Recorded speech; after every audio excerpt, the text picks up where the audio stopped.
Ryan's office revenge. I knew I was done the moment the new VP called our security protocols legacy friction and smirked like he'd just solved world hunger.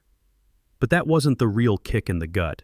That came 20 minutes later when I found my termination paperwork sitting on top of my sandwich in the break room fridge. Turkey Club still cold.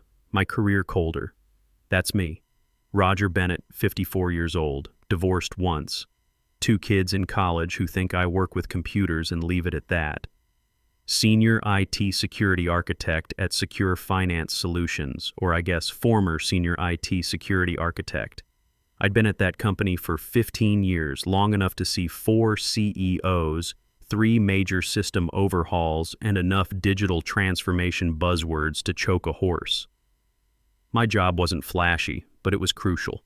You know, all that financial innovation magic that gets investors excited and regulators nodding. Yeah, none of that happens unless someone quietly keeps all the security certifications, federal compliance, and multi-state banking authorizations running like clockwork. That was me, the guy in the server room, the one who remembered passwords, knew which cables went where, and could explain PCI compliance without PowerPoint slides. Nobody noticed me until I left, and then they noticed everything. But before I dive into the mess, let me walk you through the kind of hell only a seasoned security architect like me can create. Picture this. Middle of Q2, secure finance flying high. We're processing $25 million in daily transactions across 12 states. Fresh round of VC money being dangled like a carrot, and the CEO quoting our growth metrics like they're tattooed on his forehead. Meanwhile, I'm quietly renewing our PCI DSS certification before the June 30th deadline, like I have every year since 2009. Same routine, same paperwork, same federal agencies that don't care about your startup dreams if your security documentation isn't perfect. I didn't ask for applause. I didn't even ask for a working coffee machine. I just did my job, the way you do when you've been around long enough to see what happens when things break. 20 years in the Navy taught me that systems fail when people get careless, and 15 years at Secure Finance taught me that financial systems fail spectacularly. And then Hayden shows up. Hayden Walsh, VP of Digital Innovation, which is corporate speak for break things fast and call it progress.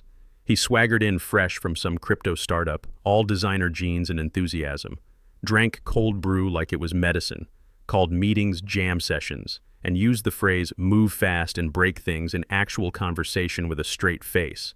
Real peak tech bro nonsense, the kind that makes you wonder if these kids ever had to explain to a federal examiner why their security logs don't match their compliance reports.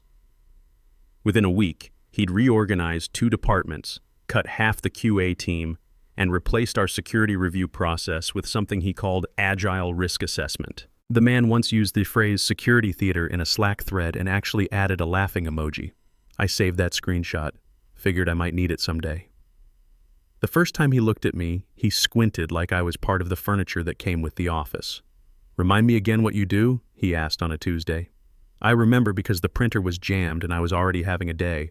Federal compliance, PCI certifications, security audit management, everything that touches regulatory risk, I said, same way I'd explained it to his 3 predecessors. He nodded like he'd just heard someone say blah blah clipboard blah. I could see it in his eyes. This was just red tape to him, just bureaucratic friction slowing down his vision of seamless digital disruption. By Thursday, he decided my position was innovation friction. No warning, no exit interview, just a meeting invite titled alignment chat and a stone-faced HR rep clutching a manila envelope with my name spelled wrong. They got the first name right, but somehow turned Bennett into Bennett. After 15 years, they couldn't even spell my name correctly on my pink slip. I was out by noon. No farewell lunch, no handoff meeting, no thanks for keeping us compliant for a decade and a half. Just a cardboard box and a security escort to the parking lot. Nobody looked up from their screens as I walked out. Maybe they were embarrassed. Maybe they just didn't care. I wasn't angry at first. More stunned, like someone had hit me with a bag of concrete mixed with confusion. I packed my things, 2 coffee mugs, a stress ball shaped like a server rack, and a sticky note that said, "Don't forget Federal Reserve audit response by Friday." Guess I don't have to worry about that anymore. But here's the thing about working in compliance for 15 years. You develop habits. You finish tasks even when they're not your problem anymore. So before I left, I did one last procedure. Not revenge, not sabotage, just following protocol one final time. I opened up the Federal Security Authorization portal, the same system I'd been logging into every few weeks for longer than some of our employees had been out of high school. My name was listed as the primary authorized security officer across all our banking partnerships. Roger Bennett, typed in Arial Black, linked to my social security number and federal credentials. The system was asking for an updated contact, standard procedure when someone leaves. I clicked edit, deleted my name, typed in Hayden Walsh. Didn't forge anything, didn't hide it, didn't add any creative commentary. Just updated the records. He was the acting VP now, so technically he should be the authorized officer, right? No malice, no drama. I saved the form, logged the change in the system notes, and logged out. Security compliance is about accuracy, and technically he was now responsible for all federal banking security authorizations. Only problem? He had no idea what that meant. The form was still legally accurate. It just wasn't complete anymore because Hayden Walsh, VP of Digital Innovation, had no clue that being the authorized agent meant you had to submit wet ink notarized documentation to 6 different federal agencies within 30 days, or the authorization evaporated like steam off hot coffee. I dropped my badge off with reception, walked past the motivational poster that said "Innovate fearlessly," stepped into the June heat, and drove home to my empty apartment. That's when the real storm began. Hayden Walsh made his entrance like a TED Talk speaker who'd snorted too many productivity podcasts. First day officially in charge, he showed up in a Tesla with plates that read, "Disrupt," wearing sneakers so white I could see my 15 years of underpaid loyalty reflected in the soles. He breezed through the front lobby like he owned the building, fist-bumped the security guard, not out of respect, just to prove he was people-friendly, and headed straight to his glass-walled office with its standing desk and that ridiculous treadmill desk hybrid that hummed like a broken air conditioner. By 9:30, he'd already changed our Monday security briefing to Innovation Huddle, complete with emojis in the calendar invite. By 10 o'clock, he was holding court in the all-hands meeting like he was launching a unicorn startup instead of managing security at a financial services firm with active federal oversight. "Let's kill legacy thinking," he said, sipping oat milk like it was champagne. "Security is important, sure, but it's just necessary friction, like getting your car inspected. Nobody likes it, but you've got to do it smart, not hard." Nervous laughter from the younger crowd who didn't know better. The older employees exchanged glances, wondering which department he'd gut next.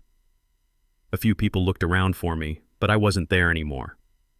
I was at home, watching Netflix and pretending I didn't have 15 years of institutional knowledge evaporating in real time. He didn't call on anyone specific during the meeting, didn't mention compliance by name, but the way his eyes would have skated past my empty chair if I'd been there told the whole story. In his world, security was overhead. Process was friction. Experience was legacy burden. At 11:47 a.m., according to the Outlook calendar I could still access for another few hours, he scheduled individual alignment chats with everyone in the security department. 15-minute blocks, no agenda, just the corporate equivalent of speed dating with your executioner. I didn't need to be there to know how those went. Same script he'd used on me, probably word for word. "Thanks for your service. We're restructuring. It's nothing personal, just optimization." The kind of language that sounds like business strategy but feels like getting fired by a PowerPoint slide. Meanwhile, back at my apartment, I was discovering that unemployment feels different at 54 than it did at 30. At 30, getting fired is a setback. At 54, with a mortgage and 2 kids in college, it's an earthquake. My daughter Emma called that night to ask about her tuition payment, and I had to tell her I'd transitioned to consulting. She didn't buy it, but she didn't push either. Smart kid.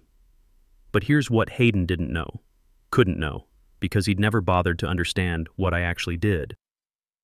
Federal banking security isn't like updating your iPhone. You can't just click accept and hope for the best. Every authorization has a chain. Every chain has a weak link, and every weak link has someone's signature on it, someone who's legally liable when things go wrong. For 15 years, that someone had been me. I'd signed the documents, maintained the relationships, answered the late-night calls from federal examiners who needed clarification on our protocols. I was the human face of Secure Finance's compliance program, the guy who could explain why our systems were trustworthy without reading from a script. Now that guy was gone, and Hayden had just made himself responsible for everything I used to handle.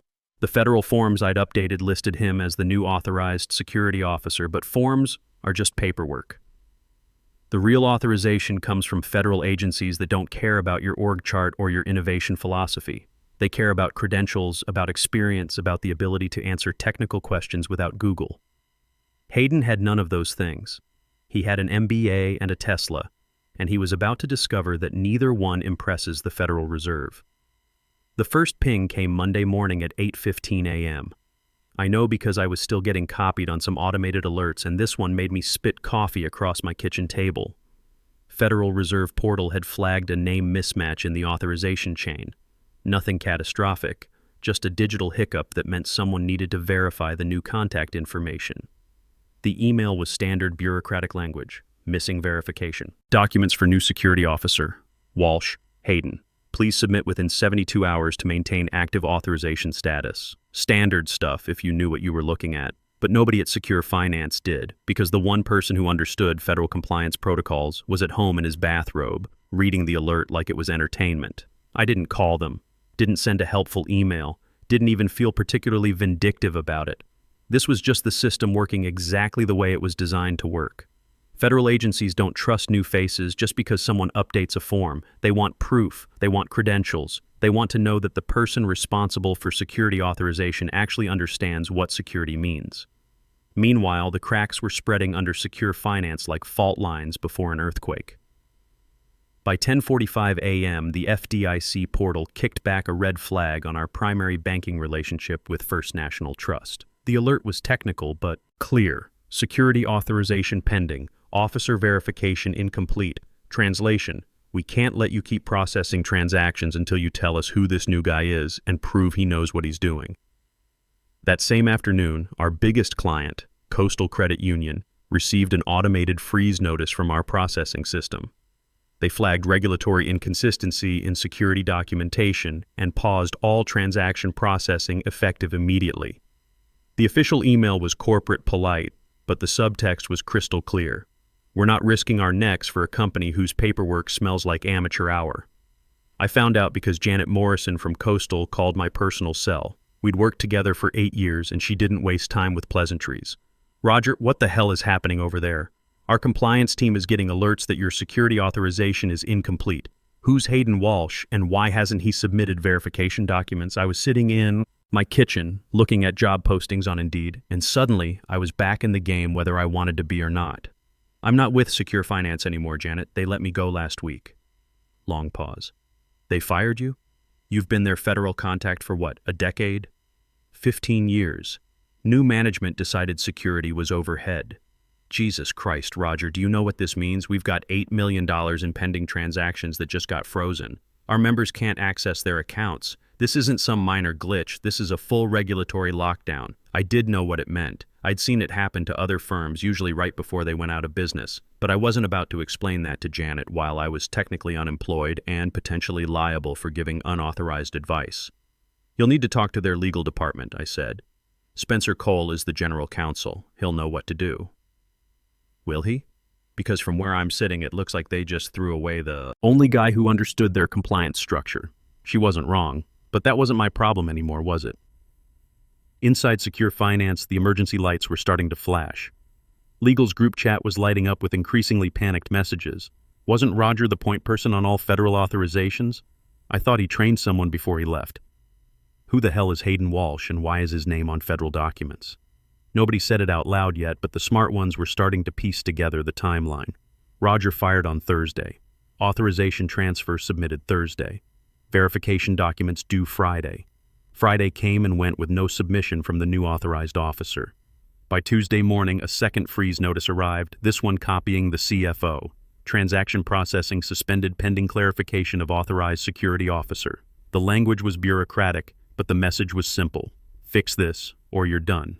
Hayden, still riding high on his own. Efficiency, waved it off in a 10-minute alignment sprint meeting. It's all handled, he said, bouncing a stress ball against the glass wall like he was practicing for invisible catch. Just a few back-end hiccups. I'm syncing with legal and compliance. Nothing to worry about. Nobody looked convinced, especially not Spencer Cole, who by then had pulled every federal filing for the past 6 months and discovered that no verification paperwork had been submitted by Hayden or anyone else. The forms showed authorization transfers across multiple agencies: Federal Reserve, FDIC, OCC, state banking commissions, all listing the same name, Hayden Walsh, all showing verification status, outstanding. Spencer didn't say anything for a long moment in the meeting, just sat there with his laptop open, scrolling through screen after screen of incomplete authorizations. Then he asked the question that everyone was thinking but nobody wanted to voice. "Hayden, when exactly did you submit the federal verification documents?" Blank stare. "What documents?" "The verification documents. When you become an authorized security officer, you have to submit certified credentials to each federal agency within 30 days. It's not automatic. It's not optional. It's the law." Another blank stare. "Nobody told me about any documents." Spencer's jaw tightened. Roger would have known. Roger always handled that part. "Well, Roger's not here anymore," Hayden snapped. And there it was. The moment when everyone in the room realized they'd made a catastrophic mistake. Because Roger wasn't there anymore. Roger, who had institutional relationships with federal examiners going back over a decade. Roger, who could call someone at the Fed and get answers in hours instead of weeks. Roger, who understood that federal banking security wasn't about innovation or disruption, it was about trust, built slowly over years of consistent compliance. They'd fired their institutional memory and replaced it with a LinkedIn profile. The whispers started immediately after that meeting. Not loud, not accusatory, just pointed observations. Did anyone see him get proper training? Wasn't Roger supposed to do a handoff? Why would Roger transfer authorization without completing the process? But Spencer was already 3 steps ahead. He'd pulled Roger's termination file and cross-referenced it with the authorization timeline. Roger's last system access was the same day the forms were submitted. The same hour, actually. Spencer opened the Federal Reserve portal and found the submission I'd made my last day. There it was, clear as corporate daylight. Previous authorized officer, Roger Bennett. Updated officer, Hayden Walsh. Verification documents? Outstanding reason for change. Organizational transition per VP Walsh.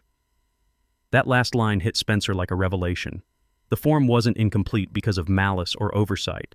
It was incomplete because the person who filed it knew exactly what he was doing. Roger had passed the torch legally, accurately, and completely. He'd followed every protocol, documented every change, and left a perfect paper trail.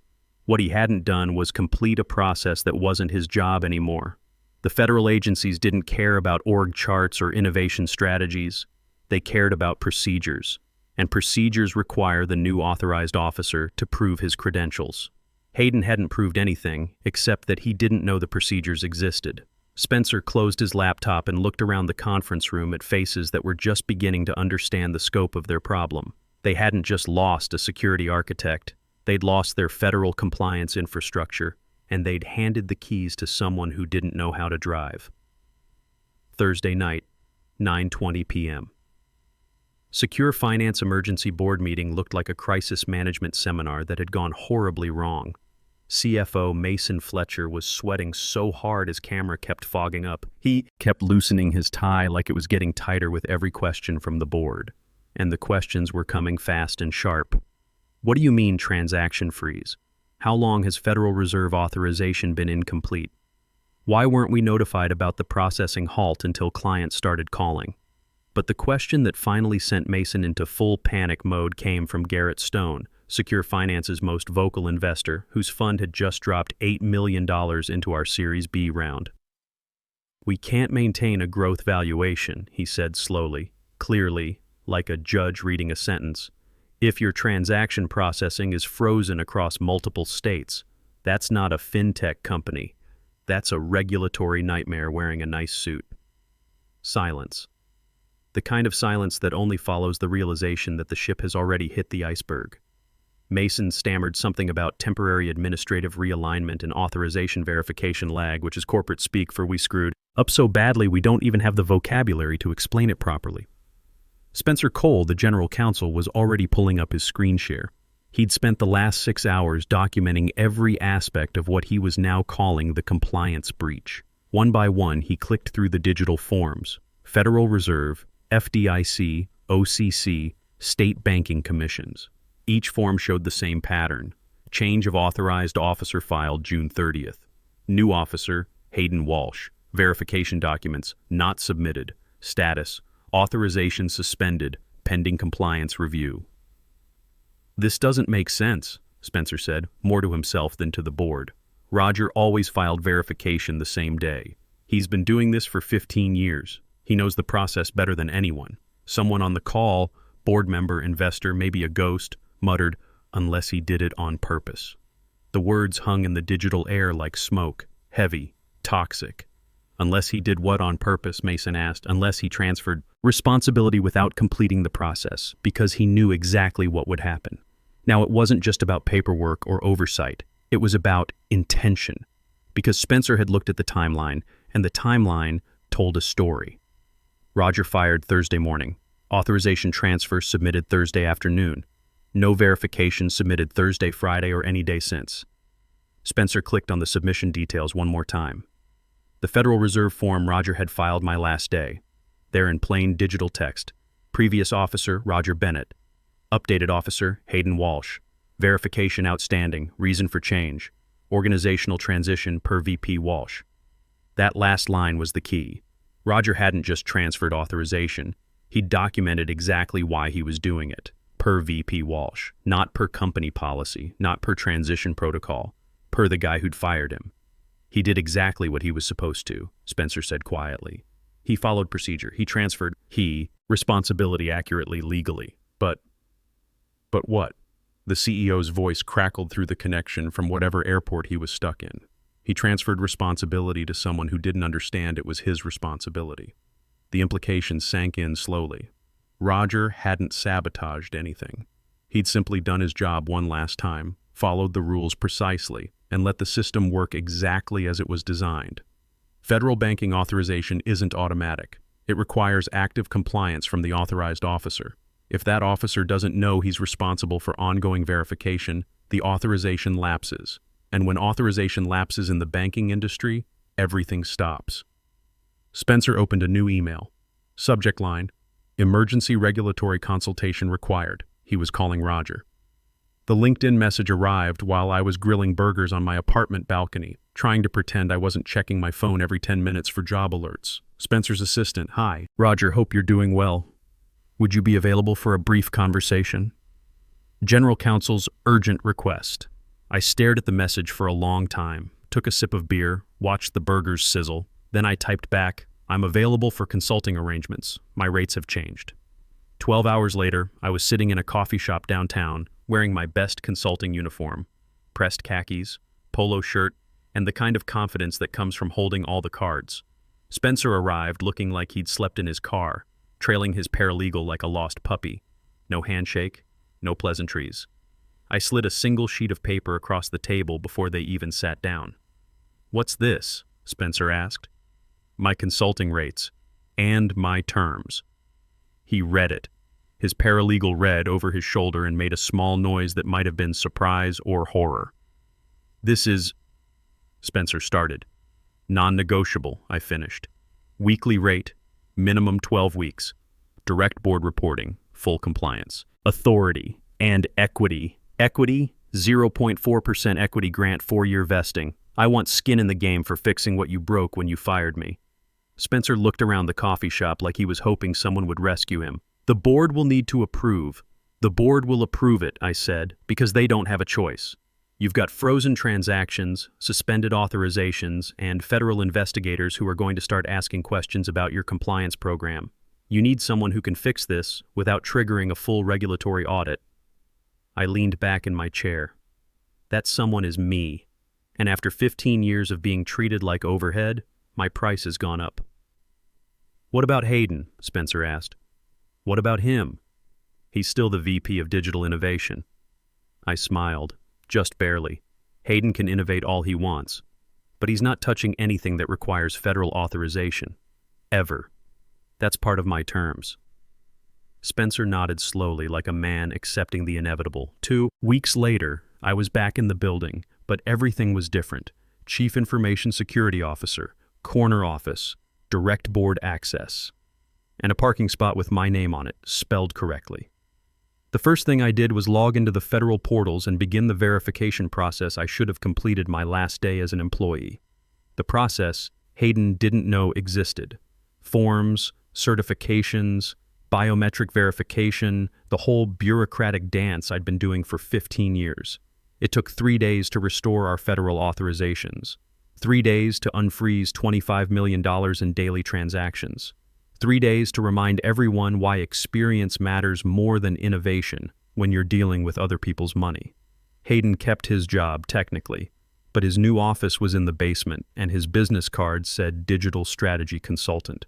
He never spoke to me directly, just sent passive-aggressive emails about collaboration opportunities that I ignored. On my first Friday back, I got a text from my daughter Emma. "Dad, tuition payment went through. Thanks. Also, your LinkedIn says you're a C-level executive now? What happened to just working with computers?" I smiled and typed back, "Turns out computers are more complicated than people think." That evening, I sat in my new office looking out at the city lights, thinking about the last month. I hadn't planned any of this, hadn't schemed or plotted. I'd just done my job, followed procedures, and trusted the system to work the way it was designed.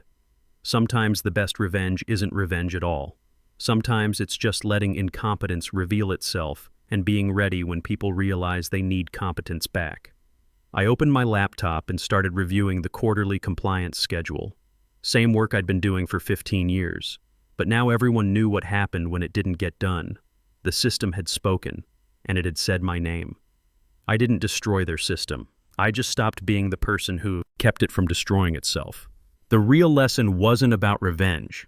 It was about the difference between being irreplaceable and being invisible until you're gone.